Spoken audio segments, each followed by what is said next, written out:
Welcome to another episode of the Your Longevity Blueprint podcast. Today, my guest is Ryan Sternagel, who is the co-founder, along with his wife Teddy, of the Stern Method, a platform informing and inspiring families preventing or reversing cancer to succeed on all fronts. In May of 2014, their son Ryder was diagnosed with stage 4 neuroblastoma, a childhood cancer of the nervous system, 11 days before his first birthday. Through an integrative approach, leaving nothing on the table and ridding their lives of all possible causes, including building a non-toxic house in the middle of the woods, today, Ryder is thriving. Through continually seeking out and interviewing the world's top integrative cancer doctors to stay up to date, their Going Integrative Plus member community, and Our Health Naturally supplement line, the Sternagels have committed their lives to making healing and prevention easier for others than it was for them. So beautiful. So welcome to the show, Ryan. That sounds about right, Stephanie. Well, naturally, I want to hear more of your story, and I hate to take you back there, but you were the parent. You got the news that no parent ever wanted to hear, but your family has overcome it and turned, your purpose, your pain into purpose, right? So, can you take us back and kind of share that story and what was going through your mind? And of course, we want to know how you got through that, but tell us about that diagnosis. Yeah, it was a bit of a wild ride, unexpected, as I'm sure it would be unexpected for just about Hmm. anybody going through that sort of thing. But Hmm. yeah, my wife and I were already fairly healthy, and Yeah, it yeah, yeah. wasn't like we were living the standard American diet Yeah, lifestyle and all that stuff. For the past, I don't know, few years before he was born, we were getting into, watching all the health documentaries at the time and trying out different diets and eating organic and getting rid of chemicals and avoiding EMF as much as possible and didn't have Wi-Fi in the house and all these things, way right? back So then, 10 years ago. yeah, Right. yeah, which was he was diagnosed in 2014. He was born in 2013. So yeah, I mean, I think we were kind of Hmm. ahead of the curve for our You were. time. Yeah, yeah, yeah. Yeah, I mean, you never, and we do have our suspicions as to what it might have been that, pushed it over the edge, which we can probably get to. But Yeah, yeah. yeah, so it was about somewhere around a month before his first birthday. My wife was breastfeeding him as she did several times a day, I suppose. And yeah, he was kind of bent over just right, and she felt this lump in his Mm. back and is kind of right off to the side of his like lower spine, and that was concerning, of course. And then kind of all these other concerns that we had started to brush up. We did just kind of we every time we asked someone about it, like, well, they develop at their own pace and Probably nothing. everyone's Yeah, yeah, yeah. different and blah blah blah. But yeah, and so those were one, he had fallen off the growth chart entirely. Like he was born in the 90 something percentile, and I need to go dig those records up at some point to give an exact number, but yeah, that 97th percentile and big healthy baby. And now here we are 11 months before his first birthday, and or excuse me, 11 months into his life, 1 month Yeah, yeah, before his yeah. first birthday, and he's down into somewhere in the 20s. Mm. And so yeah, that was, it's like, oh, well, there's that too. And then he was also not crawling. Yeah, he wasn't crawling, which again, they develop at their own pace and all this stuff. And Yeah, yeah. but he Was he could, your I mean, first child too? Was he your he was first? our he Yeah, was our yeah, yeah, first child. yeah, Yes, I'm yeah. sure if he was our third child, we would have been way more freaked out by Oh, any one of these things. well, no, it makes it even worse. It's your first child, and this happens. Ah. Yeah. So yeah, his fall off the growth chart. He wasn't crawling. He was constipated, which was another more recent development. He had been super regular all of his life, and then these past maybe couple few weeks leading up to finding that lump, he had just was not pooping very much, and he also couldn't handle solid foods, which turned out to be not the cancer. But after we did get the cancer diagnosis, fast forward a little ways into the story, and somebody from cardiology came into the room. We said, what are you, why are you here? And they said, oh, we were just looking at your son's scans, and he has a double aortic arch that's wrapped around his esophagus and his trachea. Holy moly! Yeah. So we're like, is that life threatening right now? Like, no, you'll just have to get it taken care of at some time. All right, just add that to the list. But Wow. yeah, so yeah, all these things we started to be pretty concerned. We took him to his pediatrician. Uh, Pediatrician, for some reason, was not really concerned with the lump, but sent us home with a prescription for, I think it was speech therapy to teach Hmm. him how to eat, and occupational therapy to teach him how to crawl. And we did not follow up on those prescriptions and went to it went to a so we went to the hospital after Got a that. different opinion? Yeah. Yeah. So like, can we talk to somebody here about that? And the guy at the hospital took an X-ray, and the X-ray showed that he was really constipated, and didn't show any kind of mass or anything like that. And we came home from that one with a prescription for a laxative, and he said come back in 6 weeks if the lump is still there. And we did not wait the 6 weeks, and we were back in the hospital asking to talk to somebody else a few Hmm. days later. And so that was kind of a higher up doctor, something like that. And so it was the doctor and the nurse. And I think by that time, my wife had already kind of diagnosed him with neuroblastoma, just Wow. Yeah, doing her the own Dr. research. Google thing, right? And Yeah, yeah. and it was the nurse was no, I work in the oncology ward a lot, and your son doesn't look like those kids. He looks healthy. He doesn't have neuroblastoma. I mean, yeah, and we just kind of put our foot down at that point and said, can we just get an ultrasound? And maybe we are being paranoid, but just give us an Yep. ultrasound, Yeah, please. exactly. Put her mind at ease or give us an answer. Yeah, yeah. Yeah. So we got the ultrasound. Sure enough, the ultrasound did show masses down there. So And scary. Yeah. yeah, and then MRI got scheduled for a few days later, and at that point, I mean, we just kind of hit the ground running, and Hmm. we had already done. I mean, one, yeah, we just in the getting into being healthy thing, we had watched a bunch of Yep. whatever alternative cancer documentaries were around at the time, and my wife's father had also had cancer, and so I'd done a bunch of research on the integrative natural side Hmm. for him. And so yeah, I mean, we already kind of knew where to start looking, and just hit the ground running and started ordering a bunch of supplements, and just researching around, and just getting everything in place we could.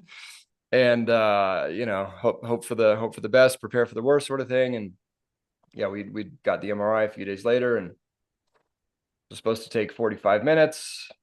I think it was, an hour went by, hour and a half went by. I think it was close to 2 hours later. And the doctor and the nurse came back into the room, and they both had tears in their eyes. And Oh, the quote that I'll never forget was the lump you felt in your son's back was just the tip of the iceberg. And wow. yeah, it turned out he had a massive tumor bigger than his kidneys, like inside of and growing out of his spine. When you were looking at the MRI, it was, from the top down view, it was just spine tumor. And then you couldn't even see the spine. It was just completely Oh my engulfed. gosh. And yeah, and then he had a couple secondaries. And one of those secondaries was metastasized into his hip bones. And yeah, so that was the origin of what we're doing here today. Holy moly. How did you get through that? So, so obviously I want to ask, and our listeners want to know, like, so did you guys pursue conventional treatment or did you go the holistic route, or kind of tell us a little bit about what you did? And I do want to just get back to like foundational things, like what we all can do to be healthy and prevent cancer. But obviously, like the story is peaking, right? We want to know. We know he's okay because I read in the bio that he is still here. Thank God. Yes. He Praise is God for that. 12 and a Yeah. half at the Thriving. Yeah. time of this recording. Yeah. It's Yeah. amazing. Yes. But tell us, I Sometimes when mean, I you, meet people at a conference or something, I'll leave them hanging too long on that, and they're they'll like, tell us, is he okay? Yeah. yeah. Yeah. Do you have a Um, book? Have you written a book on this story? it's on the list. Okay. Yeah, it should be. Yeah.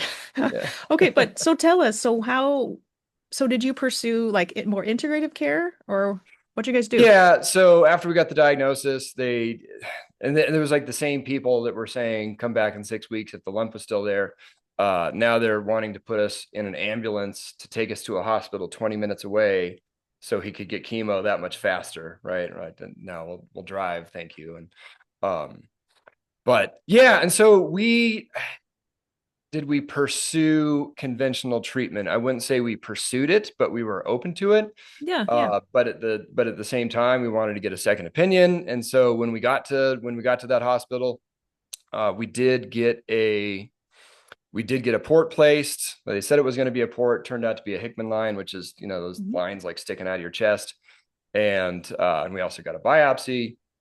And we said, okay, thank you for the biopsy and getting the port placed, because with the line, we were also, I mean, it was twofold. One, we were thinking, okay, if we do decide to do chemo, then we've got It's the line there. ready to Yep, go. yep. And two, we were finding out about, or already, researching IV vitamin Hmm, C, IV hmm. nutrient therapy, um, IPT, kind of the Yeah. insulin potentiated low dose chemotherapy thing, and found out later that no IPT practitioner would touch a kid with a 10-foot pole. But anyway, so we got the line knowing that we were going to need it Yeah, yeah, for yeah. something one way or the other, and went home.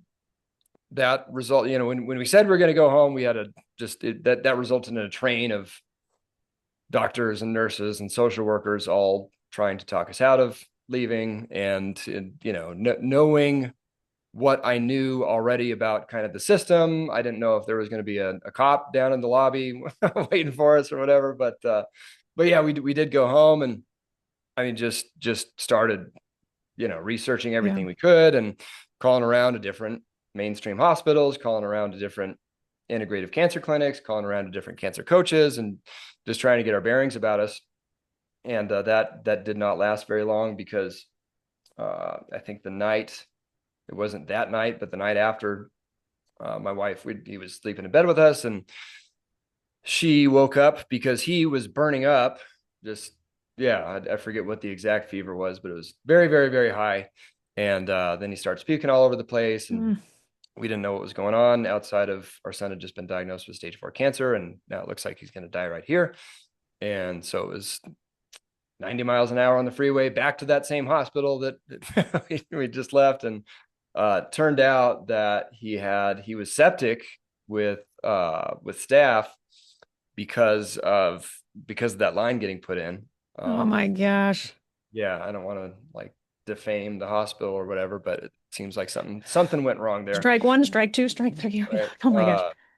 Yeah. So at that point, all of our fantasies, or whatever, about going to Mexico or Germany, or we're looking at places all over, right? All that was kind of out the window, because now we're inpatient, on IV antibiotics, and there was this huge tumor in his spine that, most of the time when somebody gets diagnosed with cancer, uh that they always make it out to be, you're going to die tomorrow if you don't do the chemo, and this is a huge emergency. And it turns out 90% of those times it's no, you have time to take a step back and figure things out. And even Hmm. if you do end up doing chemo, do all the supportive stuff you can beforehand to build your body up and all that Yes. stuff, right? But in this case, I mean, some of those kids with neuroblastoma that's in their spine, I mean, if it doesn't get caught in time, they can get paralyzed, that Yeah. that sort of thing, just yeah. And he did have some nerve damage at that point already. So yeah, we consented to a round of chemo at that point. Before before the chemo, we wanted a feeding tube put in, because we wanted to pump him with as much juice and supplements and all the things as we Hmm. could to protect him from the chemo. And that was like a huge argument, because like, well, feeding tubes are only for kids that get sick. And like, well, we don't want our kid to get sick. And yeah, yeah, I'm sure most people listening to this know how it is in the hospital. Like, if that's not exactly how they do it, then it's a huge argument. And yeah, so we were those parents or those patients slash parents from day one, just pushing back on everything. And we did end up winning that argument and got the feeding tube put in. And You were those parents who followed your intuition and advocated for yourself. Those parents. Oh my gosh. Sorry, continue. Yes. yeah. So we and we I don't know, we had like a cooler full of produce in the room, and family and friends bringing that in, and the juicer in there. And so we're running our little juicing clinic supplement operation in the hospital every time the doctors and nurses left, and yeah, the cupboards and drawers and stuff were all full with supplements, and every time they left, we just get to work on everything, right? But yeah, so we did that round of chemo, cleared the infection, went back home. The infection came back because it turned out that it was living in the line, and they did not check the line, and so we're back we spent a lot of time inpatient in the hospital. But at some point along the way, Child Protective Services showed up at our door, Oh and my gosh. that was after we had done that first round of chemo. And they said, well, we heard you weren't complying with the hospital, so they must have called just right after we left that first time. And but it sounds like you are now, so as long as you keep complying, then we won't take your kid from you. And yeah, and then it became kind of like a negotiation with well, I thought it was a negotiation, but I was asking, well, okay, so what's the standard of care here? How many rounds are you trying to give them?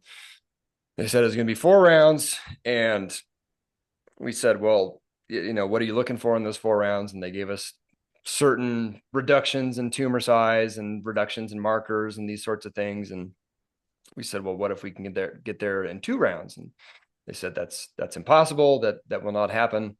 But if it would humor you, we'll give you a scan after the second round. We usually don't scan until the fourth round. And Sure. got the scan after the second round, blew those markers out of the water, everything they said. And no, we never said that. It's going to be 4 rounds. And then we get coming up on the fourth round. And in the meantime, like, because I like to think the reason that we blew those markers out of the Yeah, water yeah, yeah, yeah. because Tell us. yeah, I mean, we were doing, like I said, I mean, we kept doing a ton of juicing, just, pumping, pumping the juice, and, making these crazy juice and supplement mixes, and pumping that down the feeding tube as much as we could.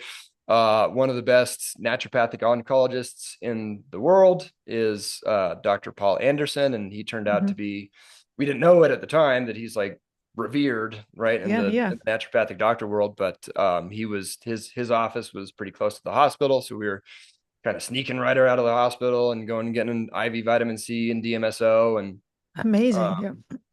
Yeah. yeah, and consulting with him on supplements and all that stuff, right? And then we'd kind of we're rapidly turning our home into this little mini healing clinic, and ordering all the devices we could that sounded like they would help, between infrared sauna and hydrogen and Rife machine and so on and so forth, right? And so yeah, so I like to think that's why he did better than he was, quote unquote, supposed to. But yeah, so then when they said that, and so then we got to the fourth round, they said, I said, well, we're done after that, right? And no, who said anything about 4 rounds? It's going to be 8, and we need to start talking about radiation as a possibility, and so on and so forth. And at that point, after on the drive home from that appointment, my wife just looked at me in the car and said, should we just move to Utah? And I said yes. And that was about the end of that discussion. And under 2 weeks later, we were gone. And we had to transfer to like another mainstream hospital, right? Yeah, They yeah, don't yeah. just let you say that you're moving and that's it. So there's a formal transfer and all that stuff. And reason with Utah being, I don't know, it's kind of it's not perfect here either when it comes to medical freedom and stuff like that. There's similar stories that we had that we hear them here too. But Where were you just before? Where were you before? the Seattle area, Okay. Washington. Okay. Yeah. And so yeah, but it seemed to be the one place. The rationale was it's kind of both high on the personal liberty scale and the natural health friendly scale, which, it's like Washington, real good for natural health, not so great for personal freedoms and that sort of thing. But then some places in the South, right, it's kind of the opposite. Sure. The government tries to stay out of your business as much as they can, but they don't license naturopathic doctors and these sorts of things, right? So yeah, Utah, that was the reasoning. So we moved, and the new team that we landed on, we did the fourth round of chemo. He was scheduled for, like 2 days after we moved. So we did do the fourth round of chemo with them, and then kind of had that discussion. And I'm sure the hospital kind of told them what to expect with us. But yeah, we had that discussion and said we would like to try not doing any more chemo and seeing if that's enough for him. And they said, we would like you to do more. And it turned out that the standard of care for his particular diagnosis was always 8 rounds with potential for radiation. That was in his chart from day one. They just didn't show us that because they're probably pretty good at just figuring out what they need to tell somebody like us to get us to the next round, right? So that was the standard of care was 8 rounds and possible radiation, because it was in a spine and it's not resectable because it's all interwoven in the spine. So in those cases, they like to do radiation on top of the chemo. So yeah, and that actually, when he said I would like you to do more, but you're the parents and you know best, and that actually kind of freaked us out, right? Because we had Like been what? fighting for this right to choose, and now that we had it, it's like, oh, do we really want to do that? But yeah, trusting your intuition and all that good stuff. And they were really cool about it, and they said, it's this doesn't have to be a hard and fast decision, right? If it turns Change out your that mind. Yeah. we can turn on a dime and get started again, and we'll just do scans every few months and see what happens. And that was the last conventional treatment that he ever had. Tumors kept shrinking.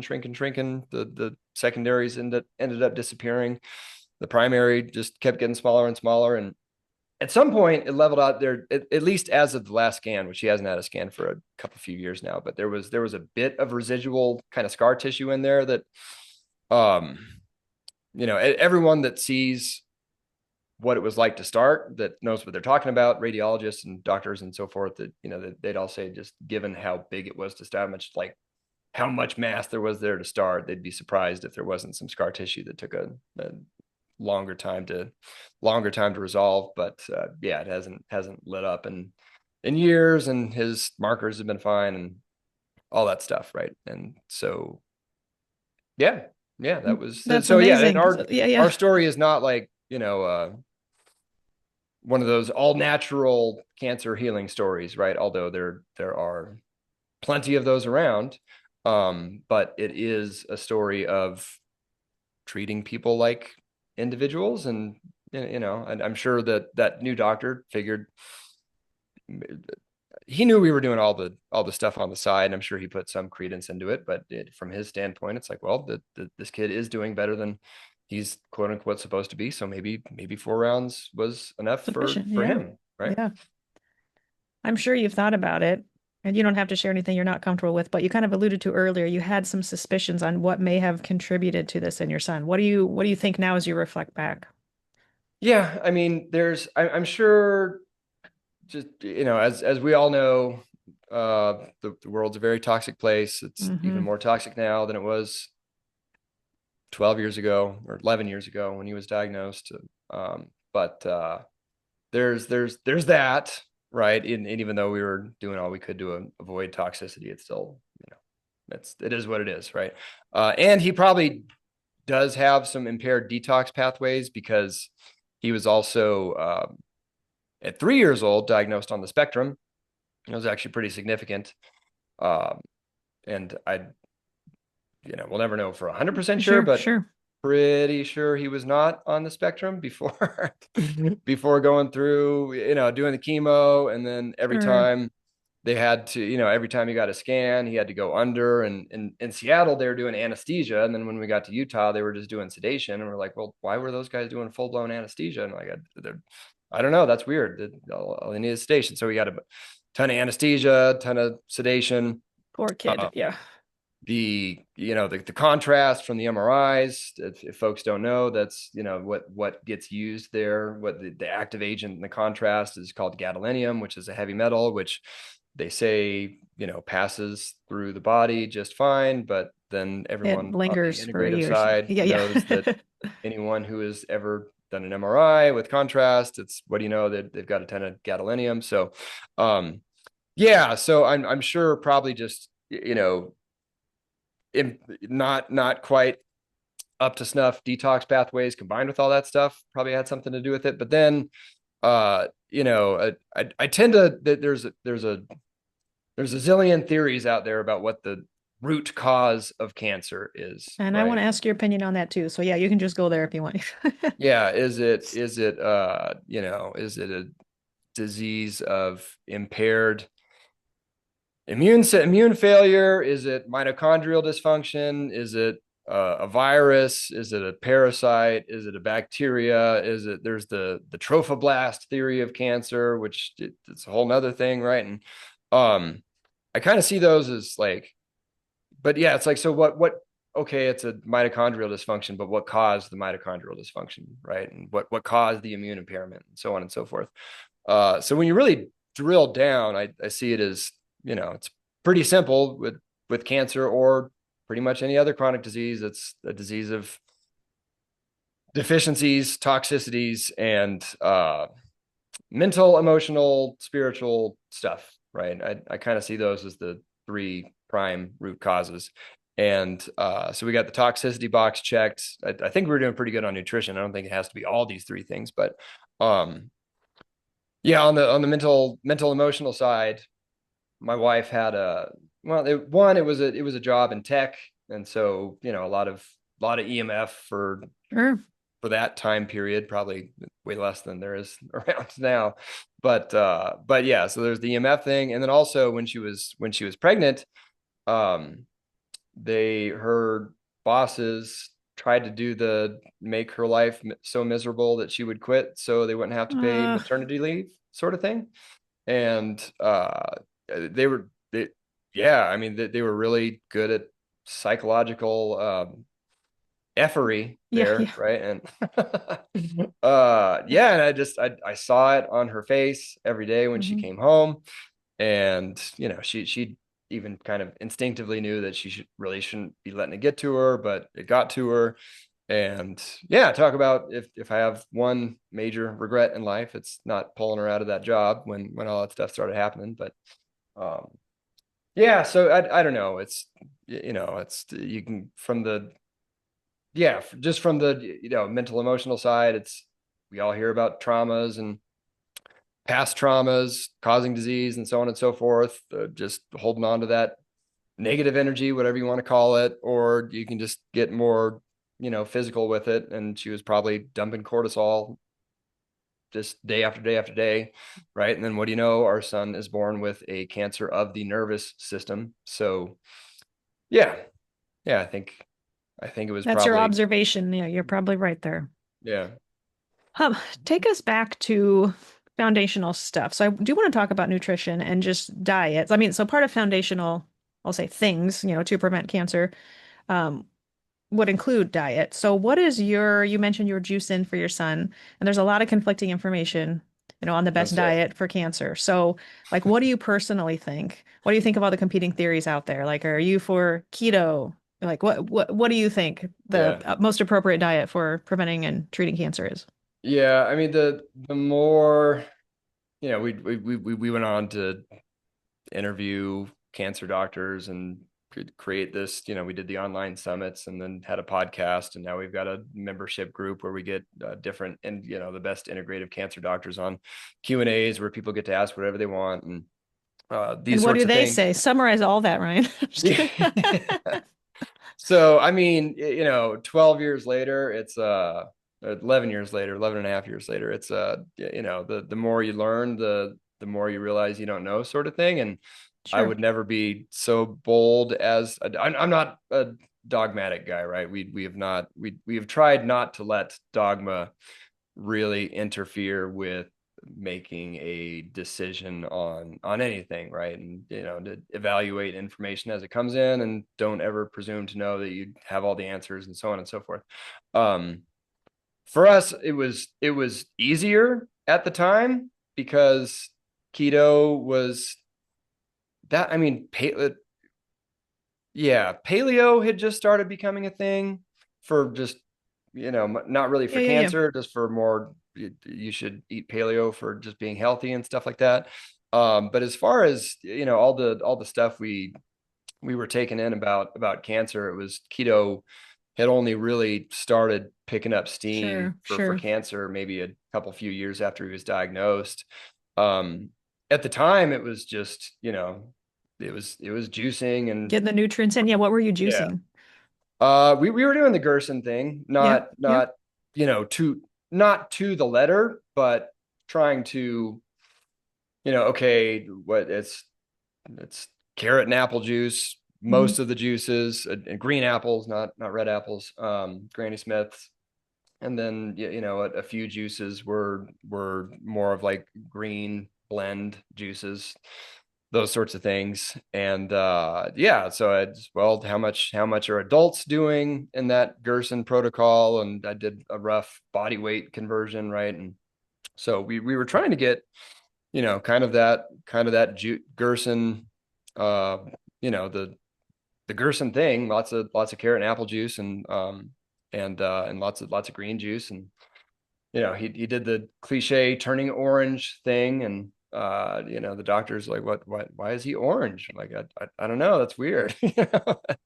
uh yeah, so I mean, that was our thing. And it's like for a long time, his diet was juice and supplements. And like I said, we were, that's, I couldn't tell you all the supplements we were doing back then, because it's just continued to evolve and Yeah, yeah. So long change over ago. the Yeah. time. And so some stuff we've stuck with throughout the ages. Some stuff has kind of come and gone. But yeah, it's that was our nutritional plan at the time, was just do a crap load of juice, flood his body with anti-cancer nutrition. Uh, the whole is does sugar feed cancer thing. That was, that was a thing at the time, but at the time it was it's all the unnatural stuff feeds the cancer. Your body knows what to do with the natural stuff. And that was kind of the end of it. It said, all right, that makes sense to me, and so, yeah, I mean, fast forward, after having interviewed and just talked to so many people who have Mhm. taken an all natural approach to healing, combined with interviewing and talking to so many doctors. I mean, yes, that was our approach, but I've met a ton of people who have done the keto thing, and they've, here they are years and years later. So yeah, I mean, probably a time and a place for things. And that's the thing, right? I mean, I'm sure if the billions or trillions of dollars that were going into drug research went into answering these types of questions, when okay, we've Oh, got people yeah. healing from like Gerson, which is a ton of whole food based sugars, right? And then we've got some people healing with no sugar and keto and all that stuff. And what's the right answer for which situation? I'm sure we'd probably have Wouldn't the that be answer in a nice? few Yeah, we'd, days, yeah, right? yep, yep. But yeah, for the time being, I'm happy just deferring to the experts when and not the conventional experts, but the Hmm. integrative experts. And they've got different explanations for, is it a faster metabolizing, is it a more metabolically deranged tumor? In those cases, you might want to consider keto. Even like the really staunch anti-keto people will say yes, but except for brain cancer, because that's one area where keto really shines, is even in the research. And that sort of thing is brain cancer. And so yeah, I mean, I'd say either way, it's don't overlook the healing power of plants. Even if you are doing the keto thing, still trying to get as much as you possibly can. The carrot apple juice would not be compatible with keto, but do as much green as you can, because I mean, yeah, you can just look through all the PubMed research on all the various anti-cancer mechanisms of whatever, it's whether it's apigenin from celery, or well, beta carotenes and carrots, but on and on. It's like you could spend the next couple of years just going through all the different anti-cancer mechanisms that plants have to offer. So it's, if you are doing keto, don't do the bacon and sour cream thing. Still try to get as much plant Yeah. matter as you can in there. Yeah. Well said. So nutrition is foundational. What are the other foundational things that you would just recommend and that you do recommend to your community and even your family and your son? What are other, yeah, foundational recommendations? Yeah, I mean, we went back to we talked about it's at all the integrative cancer doctors that we have onto our calls. I mean, we'll all, geek out on alternative or integrative treatments and supplements and all these physical things, right? But all of them say, yes, this is all well and good, and here's all I have to say on that. But you really need to, the mind body thing is likely more important than all of this stuff. And I'll have two different patients with roughly the same diagnosis, same stage. I'm giving them roughly the same treatment, all these things, and the difference between the one who makes it and the one who doesn't is, it's pretty clearly most of the time it's their mindset. It's their, have they done the deep work clearing, resolving traumas and really cultivating a positive mindset and belief, and I believe I'm going to get better, and all these things, right? It's, if anybody is not familiar with the book, Radical Remission, that's a really good one. Dr. Kelly Turner like analyzed, I don't know how many thousands of um, quote unquote spontaneous regressions, right? People healing without conventional stuff, and she's got the 9 factors there, and only 2 of them are physical, like diet and Hmm. supplement stuff. It's, it's, what is it? Radically changing your diet, taking control of your health, following your intuition, using herbs and supplements, releasing suppressed emotions, increasing positive emotions, embracing social support, deepening your spiritual connection, having a strong reason for living. Right. So, yeah, that's a pretty good list on the mental emotional side, right? And so we were trying to do, and that was kind of frustrating to learn about with a A 1-year-old. 1 year old, yeah. I Yeah. didn't get him to release emotions, yeah. Yeah, it's like he's going through a stressful, traumatic situation right now. How am I supposed to get him to release past trauma and stuff like that? But I mean, the kind of piece my wife and I came to that with that was just, as much as we could apply it to ourselves. Hmm. He's energetically connected to us, and all that stuff. So it's more is going to rub off on him, and also just like protecting his vibe as much as we could, right? And whether that was, I mean, we asked nurses that we got a bad feeling from in the hospital to leave because we didn't want him, to be around. And that was, also really tough just for us because obviously we're going through something crazy, but it's like, okay, if you need to go ball your eyes out in the next room and then shake it off and put on a happy face and come play with the kid, then that's what we did, and that sort of thing. So, yeah, I mean, there's, whatever it is, there's so many different avenues to approaching the mind body stuff, but it would really behoove Crucial. anybody to Yes, like yes. go through and kind of survey the whole landscape of, is it tapping, or is it working with an emotional energy type healer? Is it meditation? Is it prayer? Is it breath work? Whatever kind of Sure. resonates with you. And like these kind of, some sort of mind body practice needs to be just foundational. Like it's a do not pass go until you do whatever that is for a half hour or whatever it is every day, and just really working on that sort of thing.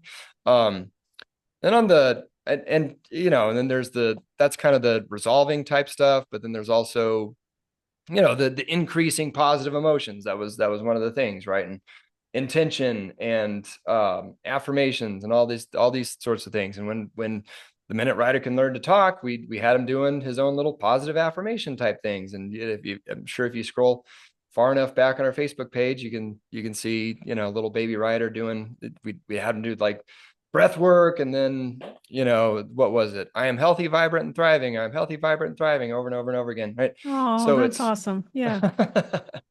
yeah, yeah. And I don't know. As far as, yeah. And then there's just the power of belief, the power of intention. It cannot be overstated enough. There's, you can geek out on all the miracle stories and people documenting these things, and that's, yeah, I don't need to go into it here, but it can't be overstated enough. And then I don't Yeah. know, I also like, just for increasing positive emotions, like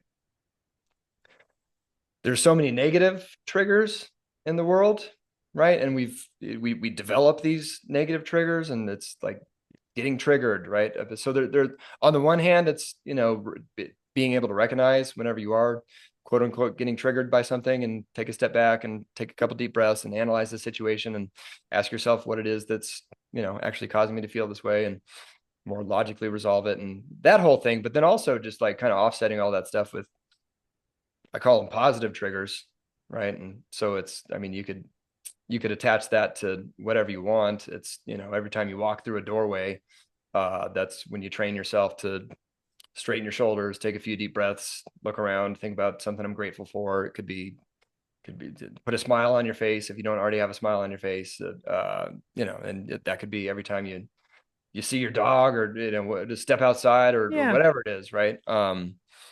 Every time, I don't know, every time I'm waiting for something, whether it's like I'm in line for something, or I'm in traffic, or sitting there waiting for a glass of water to fill up, or whatever it is, that's another good one, where it's like, do a little presence and vibration check, and, how present am I in this moment, and what's my vibe? Yeah. Good time for Can I gratitude too. That's what came to my mind. Just, Yep. yeah.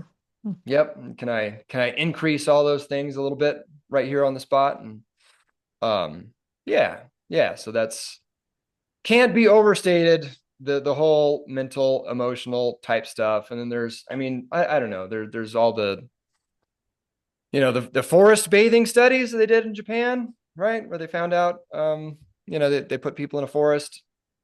Sometimes it was just for a day, or, just for a few hours. Other times it was more of a camping trip type thing. But either way, it's like, natural killer cells, T cells, just immune markers of all kinds skyrocket, stress, and, whatever bad markers you want to think about all plummet. And it's like, okay, so, Get that vitamin yeah, in, that nature. Yeah. Yeah. yeah, high end immune supplements, or, we certainly did plenty of those, but they're expensive. And if you wish you could afford more immune support than you can, then, well, just go get out in nature.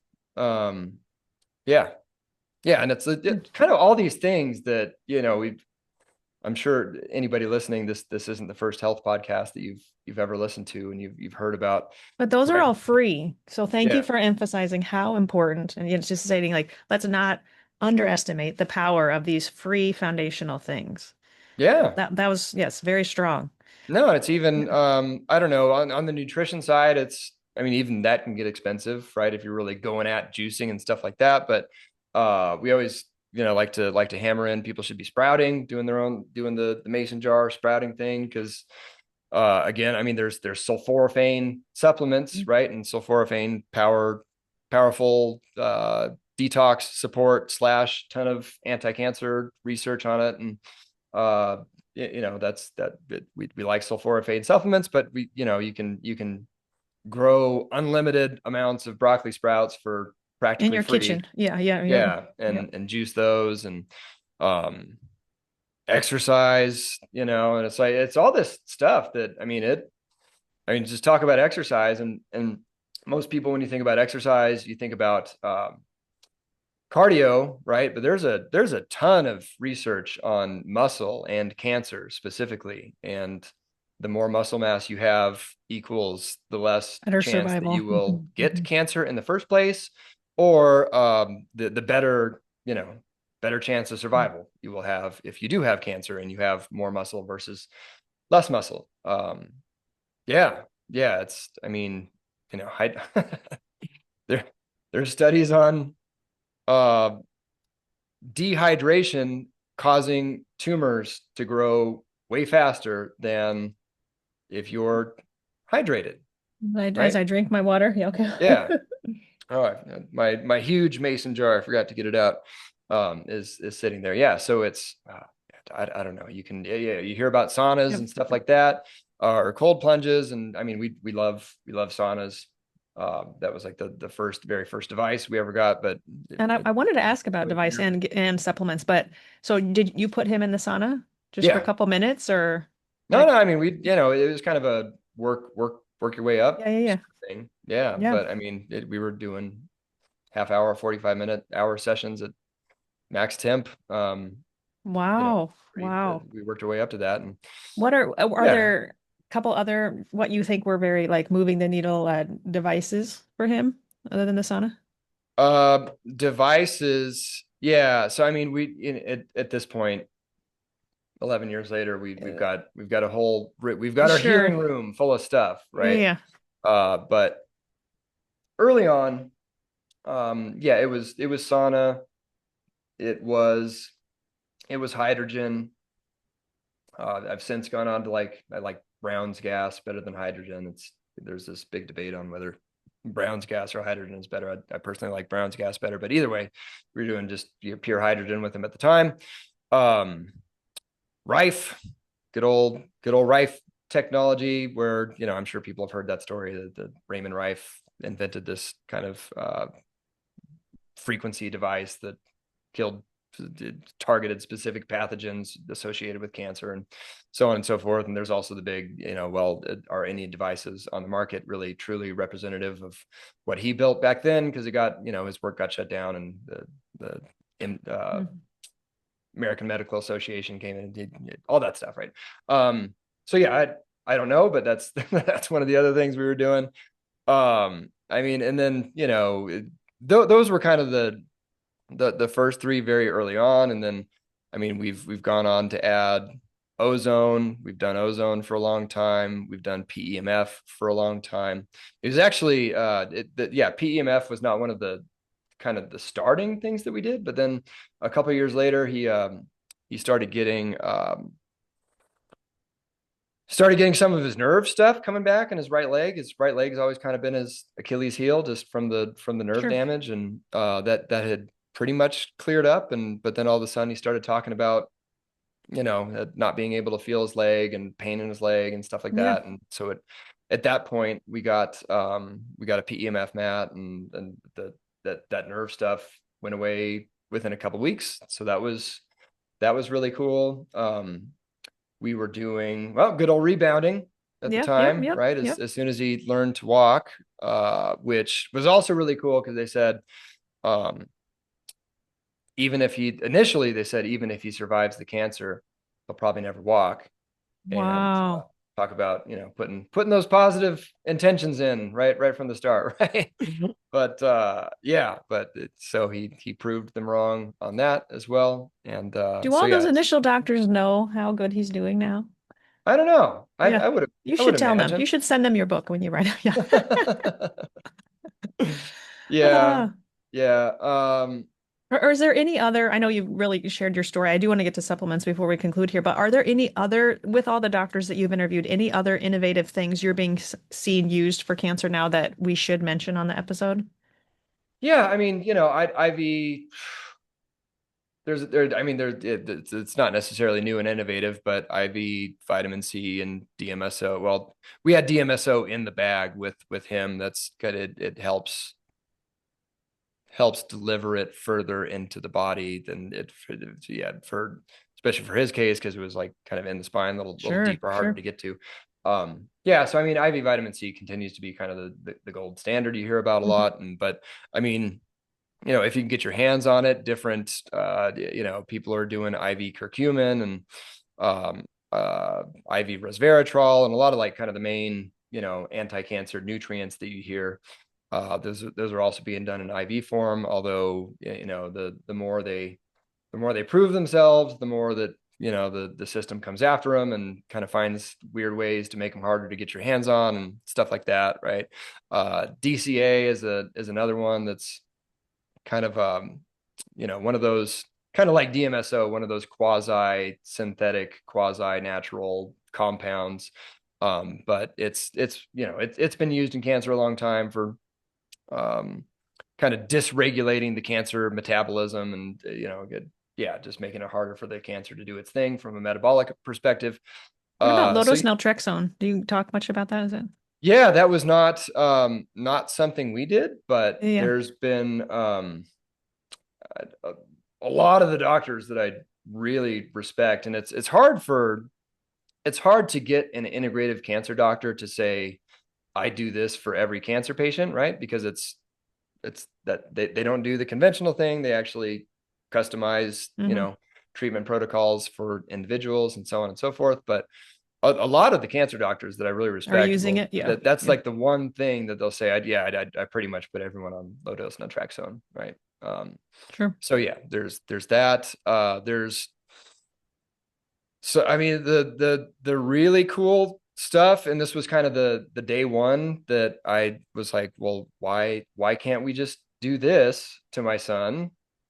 Is injecting things straight into the tumor Hmm. versus it's like, well, why are we flooding the entire body with chemo and hoping enough of it makes it to the tumor? Why if we got to do the chemo, why can't we just shoot it right in there, right? And but yeah, I mean, so there's some really cool stuff being done with intratumoral, both sides really, the intratumoral conventional stuff between chemo, or the really innovative stuff being done with the conventional immunotherapy that people the drug companies or whatever are starting to come out with. And I mean, just whole body immunotherapy is kind of hit and miss, and sometimes it works like gangbusters for people, sometimes it doesn't.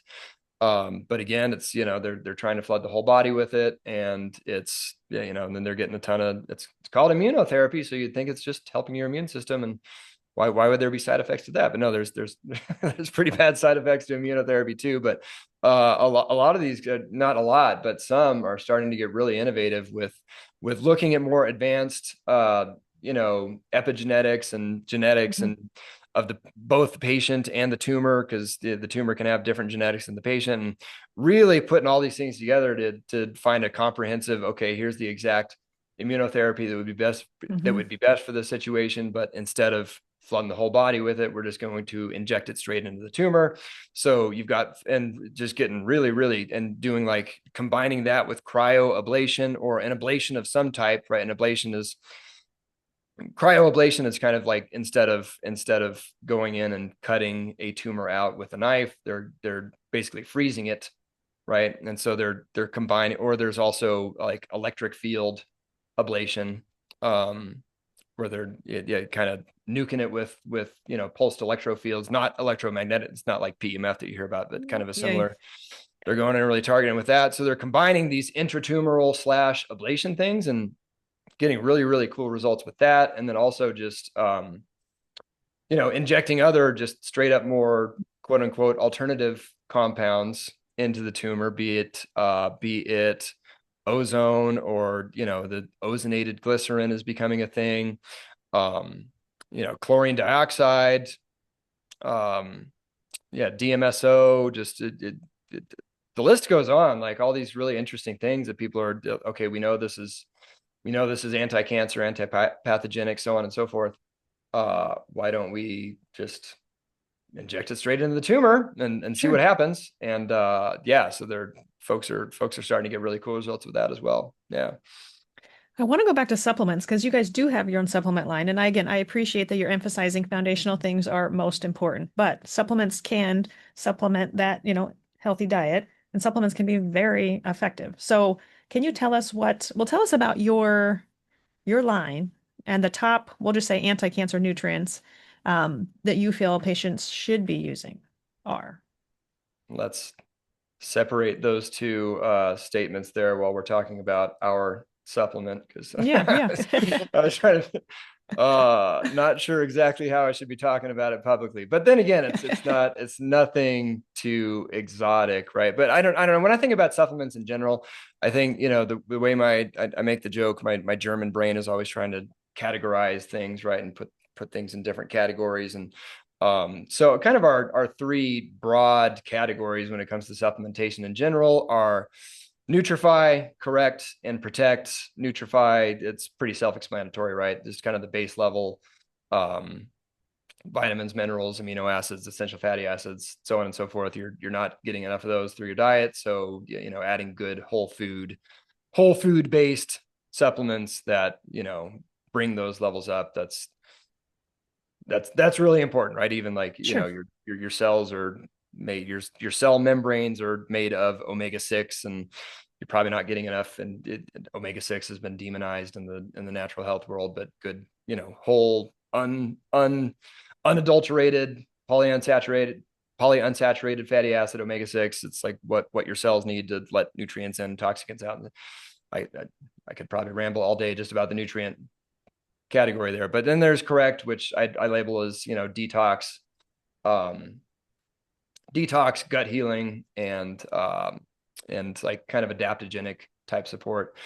Uh, stress level, balancing your stress hormones and stuff like that. And then correct would be, or yeah, protect would be more advanced immune support, epigenetic support, mitochondrial support, so on and so forth, right? And and then within like that protect section, there's also like kind of the high end supplements that are made pretty specifically for chronic disease, where if you're really serious about taking, not getting chronic disease, and those are a good thing, but they can add up as well in terms of the cost, between stuff that's been around for a long time and studied for chronic disease, be it poly MVA or modified citrus pectin or fermented wheat germ extract, or the Helan product, which is like a super concentrated fermented soy product. And all these things that kind of cost a lot of money, right? And which we were doing.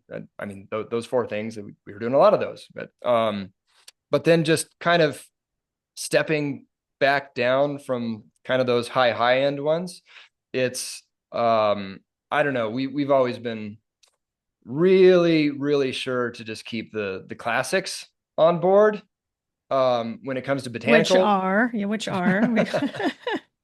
Which are, I mean, this isn't like the whole list of what I would consider to be the classics, but this is some of the top ones. You mentioned turmeric already in the show, so I'm thinking you're going to say turmeric. Maybe not. Yeah, so I mean, the formula that we came up with was essentially reflective of what we've kept right around, pretty much, rotating through these sorts of things, but never straying too far away from them. Curcumin / turmeric, and the product we made was called Hour 7.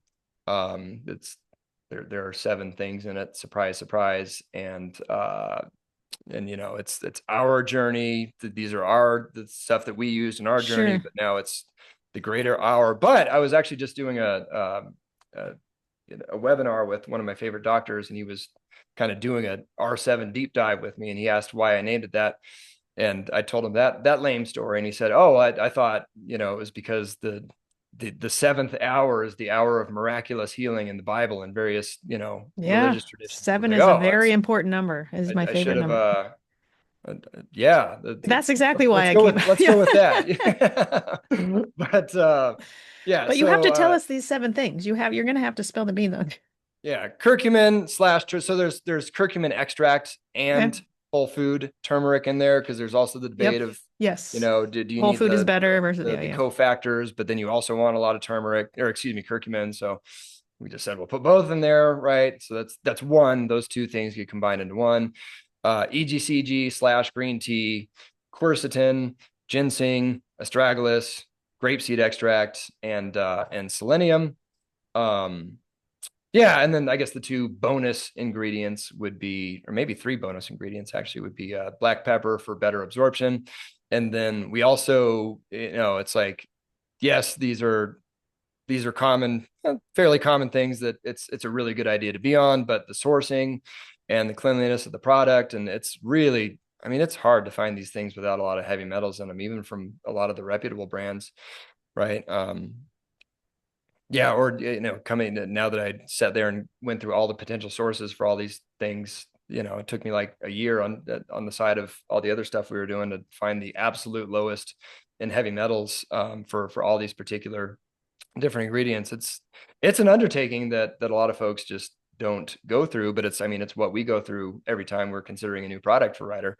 Um, so yeah, we just got tired of different companies getting bought out, and then all of a sudden they were good and now they're not, and they used to have Sure. low heavy metals and now they don't. And so it's made to our standards. And why did I start talking about that? Oh, it was because I also didn't want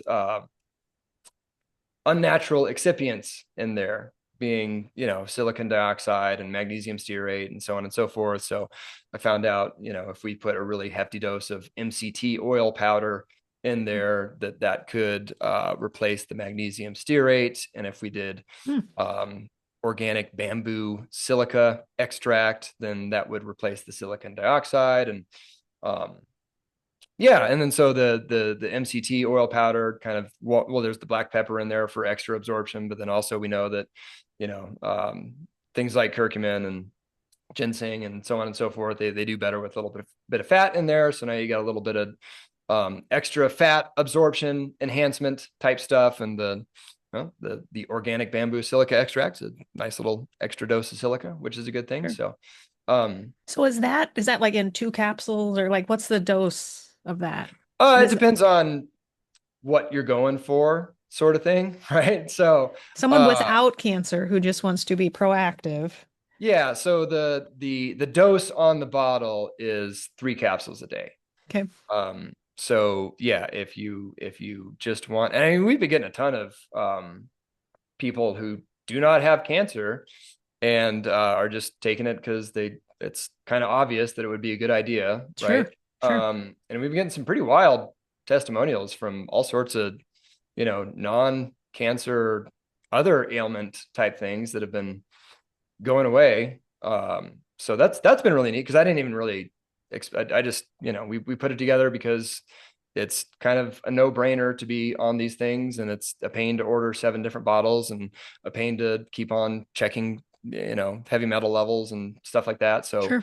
why don't we just put them all together in a trusted source? Because it's kind of an obvious. I'm actually really surprised there's not more products like this out there. Maybe I shouldn't say that out loud so people don't try to copy it, but yeah, that's really all the thought that went into it. Was it's a good idea to take this, right?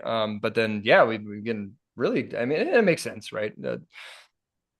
It lowers inflammation, or at least these ingredients are known to lower inflammation, right? And just so many, that's the fun part about these things, is they don't do just One one thing. Yeah. thing, right? And so when you put them all together, it's like there is just on the epigenetic side, kind of pushing everything towards the functioning that you would want, and away from the what's the safe way to put that, healthy cellular processes, I think, is what I came up with there.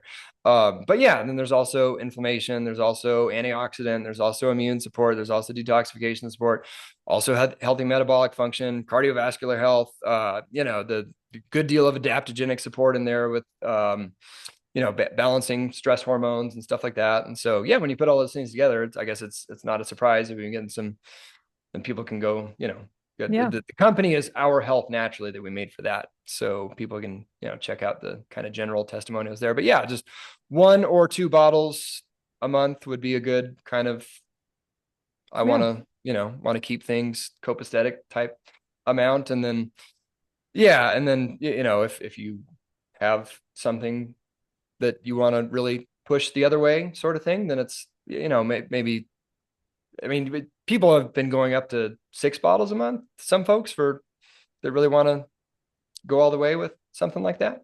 But yeah, I'd say anywhere from, when you're looking at like 3 to 6 bottles a month, that'd be more of the really getting after it Sure. side. Sure. Yeah.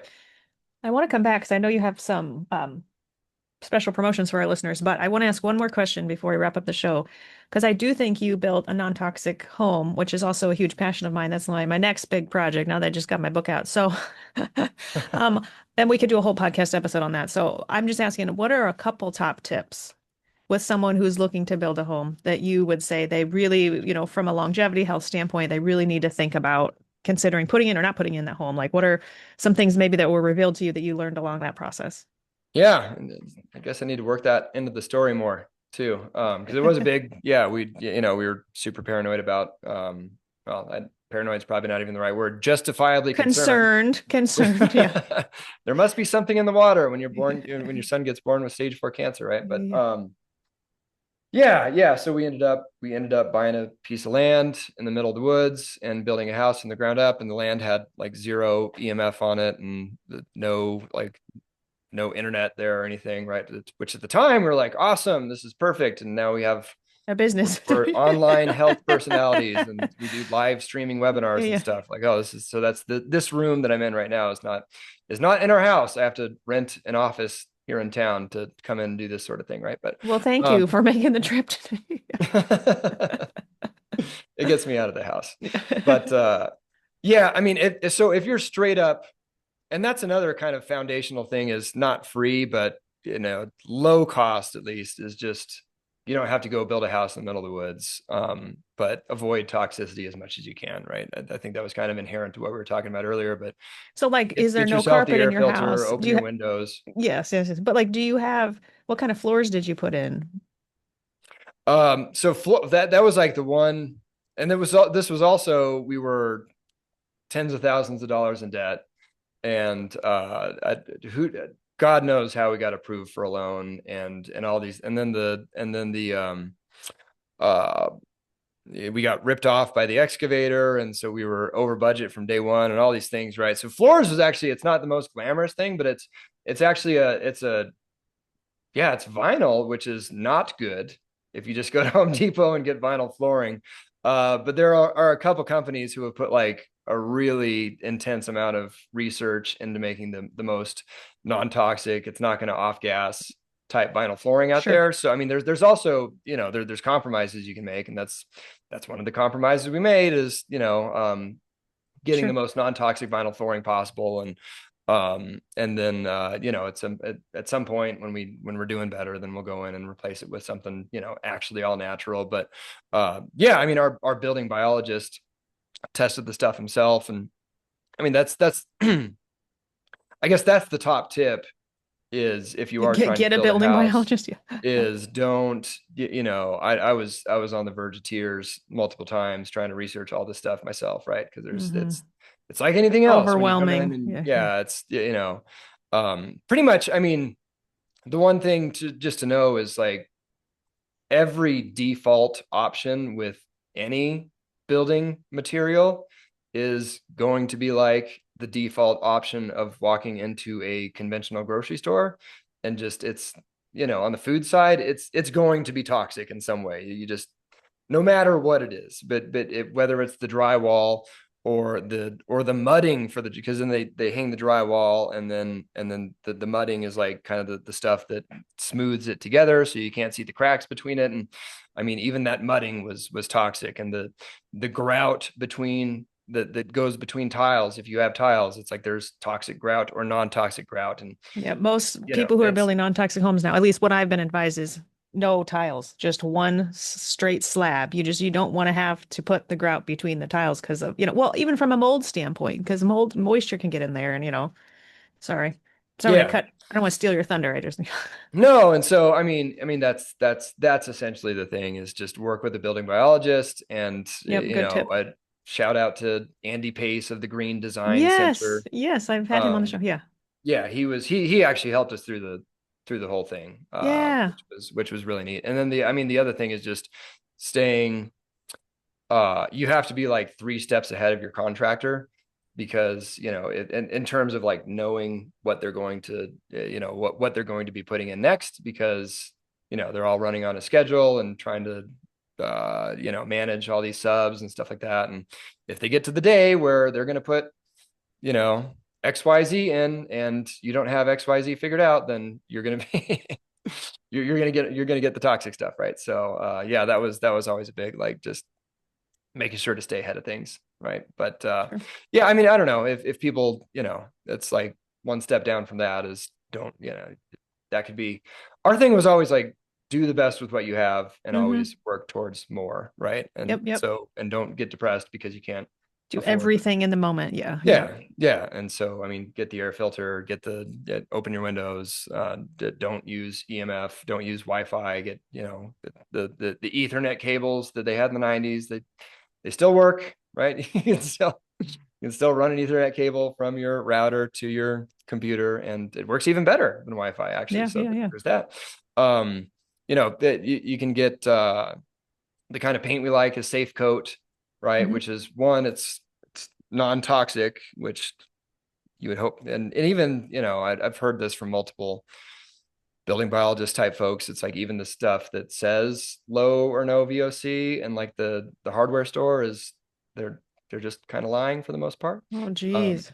maybe it's better now, but at least 6 or 7 years ago that was Yeah. the story. Um, but yeah, but Safe Code, it not only is non-toxic, but it is also made to kind of act as a shield between, you know, all the stuff that your house is built with. So it's not letting that stuff in. It's going back out instead of coming in. So I mean, there's stuff like that you can do that's far short of the cost of building your own house, but it's Sure. still gonna keep you safe. Yeah. Well, thanks for all these tips. Okay, we've talked about a lot of things, but take us back to your business, your website. So tell us where listeners can find you and your supplements, and tell us more about what you do. Yeah. The home base is the Stern method because I guess because Sternagel is hard to remember or spell.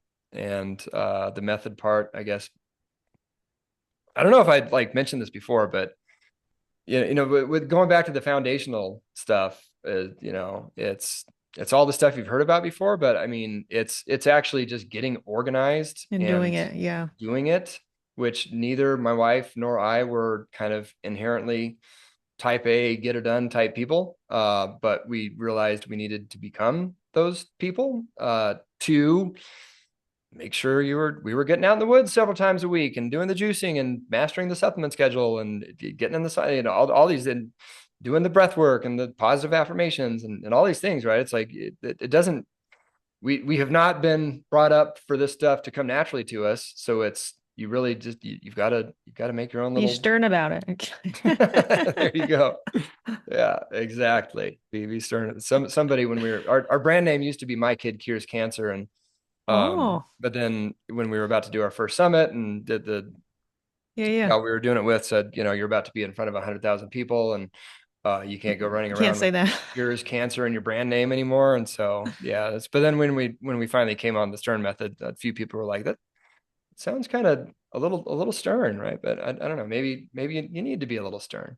Um, so yeah, that's our main website. That's where you can find us on social media and all those places. Although we have been on a social media hiatus for the better part of this year, um, which has been great, to be honest with you. But we're coming back strong next year. So you can follow us there, and you'll see new posts when those things happen. And then the program that I mentioned is Going Integrative Plus, which is, yeah, I mean, it's what we would have given anything for, which is we get one of a top integrative cancer doctor on a call once a week, and it's essentially a 2-hour free-for-all Q&A where people get to ask whatever they want to one of the best, talking about sorting through conflicting information, right? And Sure.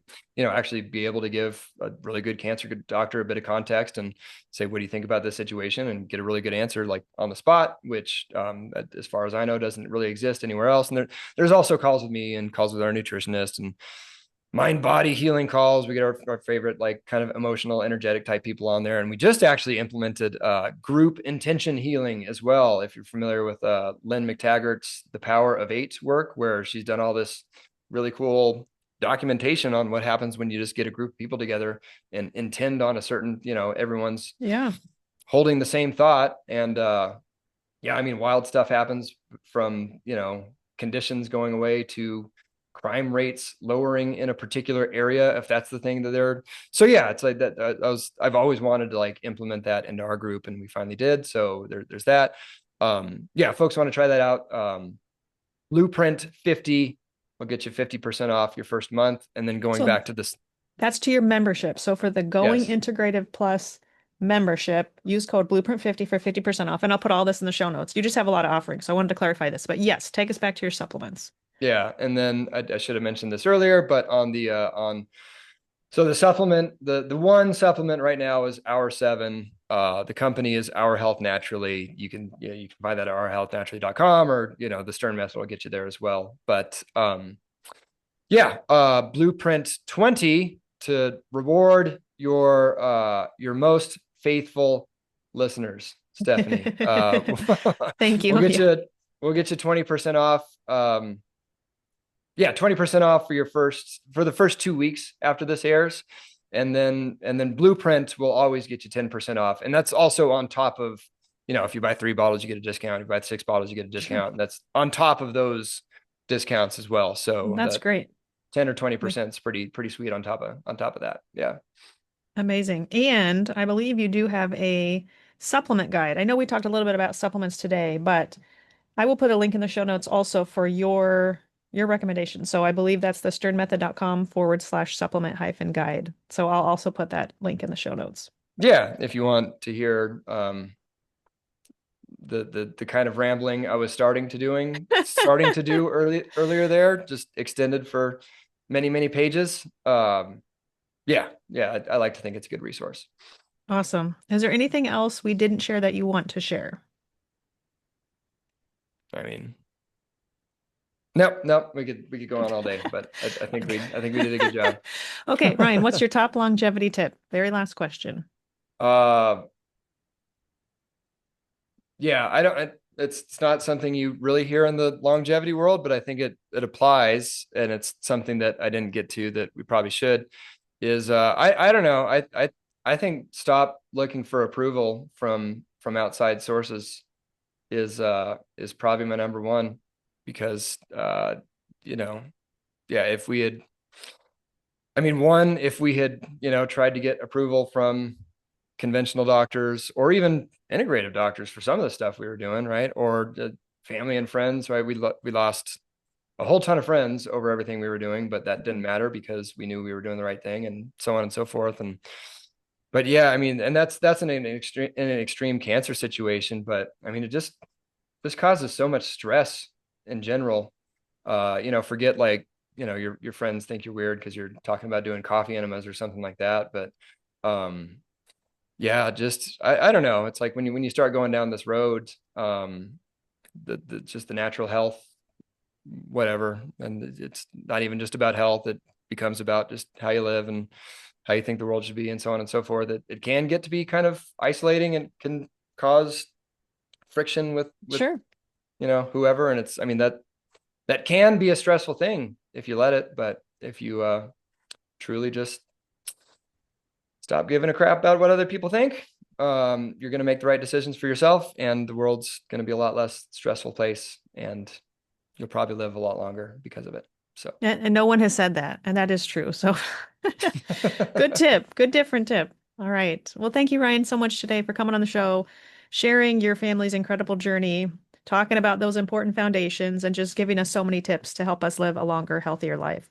So, listeners, if you know someone, even if you don't have cancer, you know someone who's been struggling, please share this episode, share all these amazing resources. Your membership sounds amazing, Ryan. So, thanks again for coming on the show. This was wonderful. thank you, Stephanie.